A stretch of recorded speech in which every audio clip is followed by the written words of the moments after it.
Pinuna sa Senate Committee on Tourism ang paglalagay ng larawan ni Tourism Secretary Cristina Garcia Prasco sa ilang larawan ng magagandang tanawin sa Pilipinas.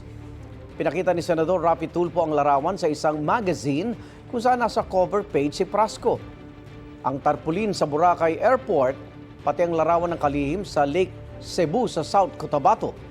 Paliwanag ni Prasco, hindi ipinaalam sa kanyang paglalagay ng kanyang litrato sa magazine. Hindi rin daw siya ang nag-utos na isama siya sa welcome tarpaulin sa airport. Sa Lake Cebu naman, meron daw siya naroon daw siya dahil sa trabaho.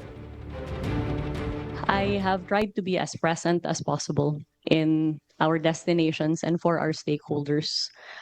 That is the extent of the duty that I have exercised and nothing more. Compared to other countries like Vietnam, Korea, Malaysia, Japan, hindi niyo po nakikita yung mukha ng mga secretaries ng Department of Tourism nila doon eh.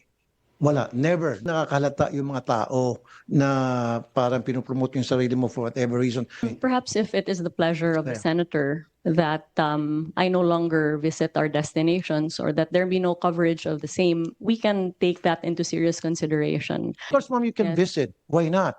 But what we are saying here, ma'am, please, huwag mo i-promote yung sarili mo. Tinalaki rin sa komite ang mahal na presyo ng airplane ticket papunta sa mga local tourist destination. Ayon sa airline companies, dahil yan sa malaking gastos sa paggamit ng mas maliliit na aircraft na tanging kaya lang ng airport sa ilang destinasyon.